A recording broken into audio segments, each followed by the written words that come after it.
So guys, कल रात को बार्सिलोना के साथ जिरोना का मैच था, जिसमें बार्सिलोना भाई गंदी तरह से पेला।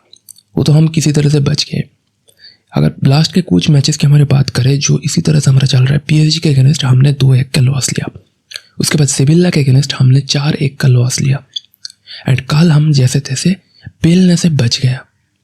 मतलब प्रॉब्लम क्या हो रहा है भाई? सिस्टम में प्रॉब्लम हो रहा है या फिर इंडिविजुअल इरोर्स हो रहा है? हो क्या रहा है? उन सारी चीज़ों के बारे में आज हम डिटेल्सली बात करेंगे, बिकॉज इन सब चीज़ों के बारे में इसके पहले मैंने बात नहीं किया, क्योंकि मैंने सोचा था कि इंटरनेशनल ब्रेक आ रहा है तो फिर शायद से इंटरनेशनल ब्रेक के बाद ये सब जो भी प्रॉब्लम्स वगैरह है वो शॉर्ट आउट हो जाएगा। लेकिन अभी इंटरनेशनल ब्रेक ख़त्म होने के बाद भी जब प्लेयर्स रिफ्रेश होकर आ रहे हैं, उसके बाद भी हमें प्रॉब्लम देखने को मिला ही रहा है बार्सिलोना के स्क्वाड में। इसको इस कल रात को जो मैच हुआ था उसमें हमने 12 मिनट के अंदर पेद्री ने गोल मार दिया था, एंड भाई बहुत ही समझुआस गोल था। मतलब वो जो शूटिंग एक साउंड होता है सुनने में, भाई गोल देखने में अगर कुछ चीज़ शूटिंग होता ना तो वो चीज़ का दर्जा मिलता कल पेद्री के गोल को। लेकिन भाई मैच यहीं पे ख़त्म नहीं होता, 20 मिनटों पे हम गोल खा लेते हैं। हर मैच में जो हो रहा था, हम पहले गोल खा रहे थे एंड उसके बाद हम रिमोंटाडा कर रहे थे, कमबैक कर रहे थे। उस चीज़ का तो भाई गुंजाइश नहीं था ही नहीं। कल हम पहले गोल मार दिए, उसके बाद हम गोल खा गए, एंड ऐसा ही चलता रहा। लास्ट मिनट तक हम पेलते रहे, एंड में जाके रोनाल्डो किसी तरह से गोल करके भाई मैच को जिता देता है। अब मैच के बारे में अगर डिटेल्स में बात करते हैं, सबसे पहले भाई लाइनअप के बारे में बात करते हैं। देखो भाई, कल हमारे पास 8 ऐसे प्लेयर्स था जो कि इंजर्ड था, जिसको हम नहीं खिला सकते या फिर हम उसको स्टार्ट नहीं कर सकते बिकॉज वो इंजरी से आ रहा है। सबसे पहले बात करें भाई फेरन टोरेस को। फेरन टोरेस इंजर्ड था, लेवेंडोव्स्की इंजर्ड था, आप स्टॉप हमारे पास राफिना भी इंजर्ड था। लामिन यामाल इंजरी से वापस आ रहा है, लेकिन फिर भी हमने लामिन यामाल को रश किया बिकॉज हमारे पास ऑप्शन नहीं है खिलाने के लिए। अब तो हमारे पास बचा था कल लामिन यामाल, रैशफोर्ड, और उसके बाद भाई फेरमिन भी था, लेकिन फेरमिन भी मतलब मैच फिट नहीं था, जिसकी वजह से फेरमिन को स्टार्ट नहीं कर पाए, एंड स्ट्राइकर तो कोई था ही नहीं हमारे मैच में। तो कल क्या किया, टोनी फर्नांडिस को स्ट्राइकर फॉल्स 9 के रूप में खिलाया गया, एंड फ्रेंकी डी जॉन्ग को हमने खिलाया नंबर 10 के रोल पे, और नंबर 6 जो हमारे होते हैं नंबर 6 और 8 वहाँ पे पेद्री था, एंड पेद्री के साथ था कसाडो। भाई कसाडो का गेम तो भाई बहुत बढ़िया था कल, मानना पड़ेगा। कसाडो ने बहुत जगह पे हमें बचाया है। Defensive pairing obviously Eric Garcia and Cubarsi था, लेकिन एक ट्वेर्क के साथ। नॉर्मली हम देखते हैं एरिक गार्सिया को राइट सेंटर बैक के रूप में, लेफ्ट सेंटर बैक में कुबार्सी होता था, लेकिन काल के मैच में कुबार्सी को एडवांटेज दिया गया। कुबार्सी का जो नॉर्मल पोजीशन है वहाँ पे उसको खेलने दिया राइट सेंटर बैक में, एंड एरिक गार्सिया को लेफ्ट सेंटर बैक में भेजा गया। अब मैच अगर बात करें भाई सेंटर बैक की, तो मेरे ख्याल से भाई ऐसा लगा कि कहीं ना कहीं ये जो जोड़ी है भाई, आप कह सकते हो स्टेबल तो है भाई, इनको आप रख सकते हो, बिकॉज इनके तरफ से कल मैच में कोई ज़्यादा इरोड देखने को नहीं मिला। इवेंचुअली इन्होंने हमें बहुत जगह पे बचाया भी है, लेकिन जो इरोड्स हो रहा था वो हो रहा था भाई कुंदे के साइड में। कुंदे का पता नहीं भाई क्या है, आउट ऑफ फॉर्म है या फिर मतलब बुढ़ा हो गया, कुछ तो हो गया भाई कुंदे का। मतलब कुंदे को देख के ऐसा लग रहा है कि भाई बंदा बुढ़ा हो गया है, बंदा खेल नहीं पाएगा ऐसा। मतलब लेवेंडोव्स्की से भी बुढ़ा लग रहा है कुंदे को देख के, भाग नहीं पा रहा, चल नहीं पा रहा। मतलब हर जगह पे जहाँ पे ऑन बियॉन्ड डुएल्स ओन करते थे कुंदे, वहाँ पे on beyond dwells easily loss कर रहे हैं, बॉल लॉस कर रहा है, जहाँ से हमें अटैक पड़ रहा है, एंड गोल चांसेस मान रहा है। बिकॉज कुंदे अगर खींच गया ना तो भाई गोल चांस बनेगा, सबको पता है, बिकॉज हमारा राइट साइड जो है वो पूरा ओपन हो जाएगा। एंड टाइम्स हम देख रहे थे कुबार्सी जो है वो भाई, आपको पता है इनिगो मार्टिनेज पिछला सीजन क्या करते थे भाई, बहुत आगे जाके बॉल को क्लियर करते थे जब भी उसको लगता था कि यहाँ से अटैक पड़ सकते हैं। कुबार्सी कल वो चीज़ कर रहा था राइट बैक में जाके, ये देख के बड़ा अच्छा लगा कि कहीं ना कहीं हमारा सेंटर बैक पेयरिंग जो इम्प्रूव कर रहा है।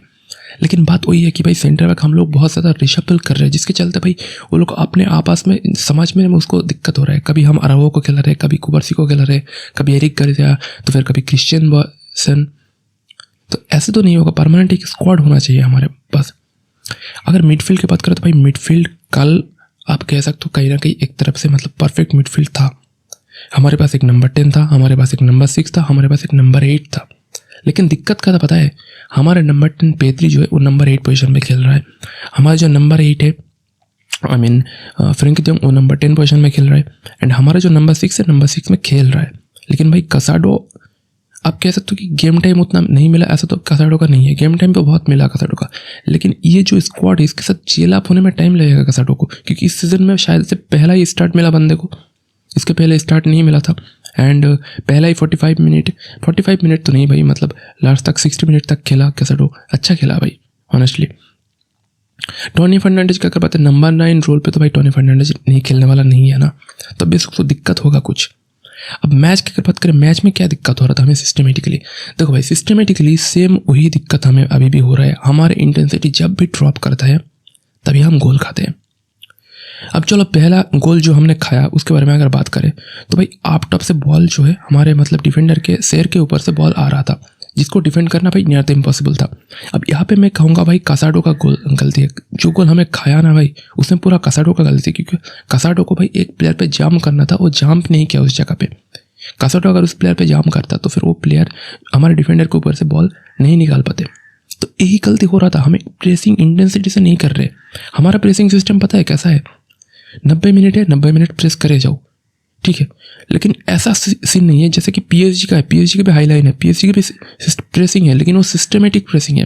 वो कैसे प्रेस करते हैं पीएसजी को पता है कब कहाँ पे कैसे प्रेस करना है, कब कहाँ पे ज़्यादा इंटेंसिटी में प्रेस करना है, कब कहाँ पे कम इंटेंसिटी में प्रेस करना है। ये चीज़ पीएसजी को पता है, जो हमें नहीं पता।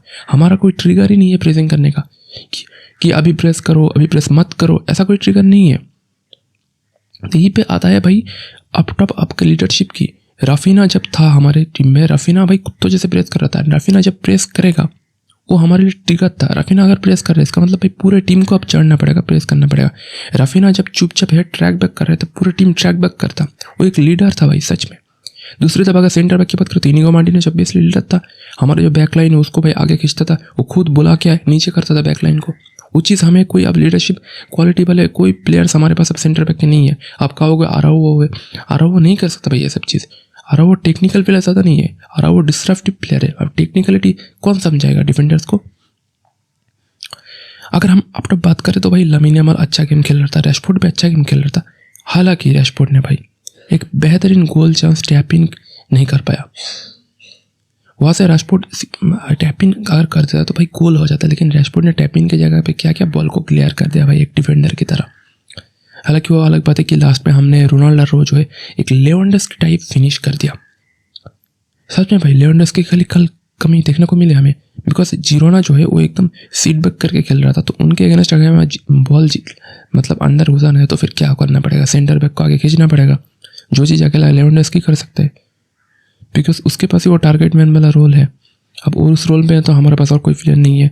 अराओ आने के बाद वो चीज़ करने की कोशिश तो नहीं किया, लेकिन हाँ अराओ जो किया वो है भाई बॉल अगर आएगा तो फिर मतलब क्रॉसेस एंड इंशाल्लाह ये सब करो, अराओ गोल मारेगा।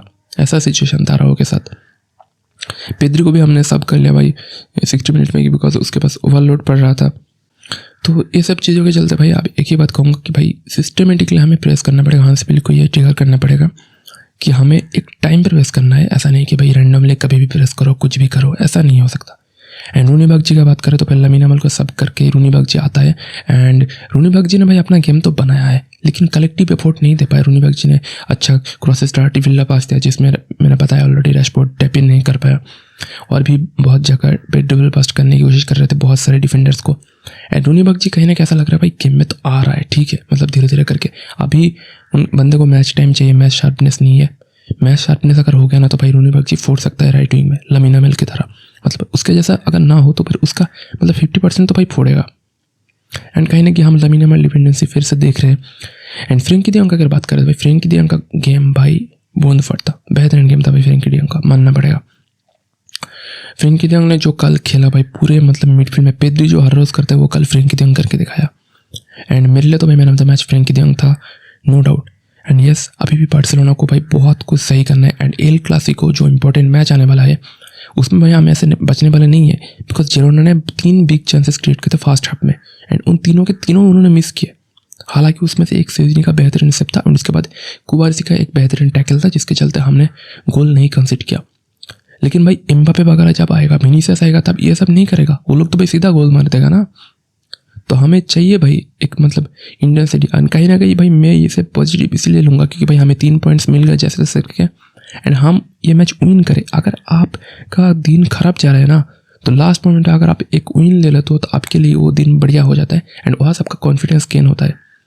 पिछला सीजन तो भाई अक्टूबर का जो था उसमें तो भाई हमने एक भी मैच नहीं जीता। इस सीज़न चलो एक भी मैच तो फिर से जीता ना, तो मेरे ख्याल से भाई ये चीज़ एक कॉन्फिडेंस की तरफ काम करेगा टीम के लिए, एंड टीम कहीं ना कहीं फुल कॉन्फिडेंस के साथ खेलने को आएगा रियल मैड्रिड के अगेंस्ट। लेकिन हाँ, बीच में एक और मैच है चैंपियंस लीग का ओलंपियस के साथ, तो देखते हैं उस मैच में क्या होता है नहीं होता है।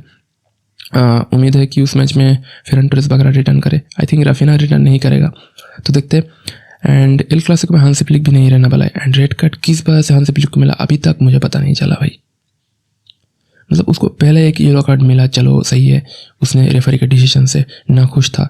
दूसरा येलो कार्ड किस लिए मिला भाई? दूसरा तो येलो कार्ड मैंने देखा ही नहीं, सीधा रेड कार्ड देखा।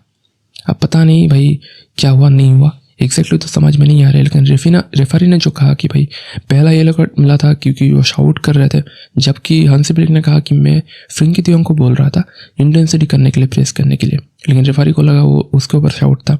एंड दूसरा येलो कार्ड मिला कि भाई हांसी फ्लिक डिसएग्री करते हैं रेफरी के डिसीजन से, जिसके चलते अब गिलमान ओजागावाला में और क्या ही कहूँ भाई, बंदा तो हर बार मतलब रेड कार्ड देता है हम लोगों को। हर एक मैच में गिलमान ओजागावाला मतलब रिकॉर्ड रहा है कि बार्सिलोना को किसी न किसी प्लेयर को, कोच को वो रेड कार्ड देंगे। तो यही है भाई ला लीगा के रेफरिंग, बुलशिट रेफरिंग एकदम।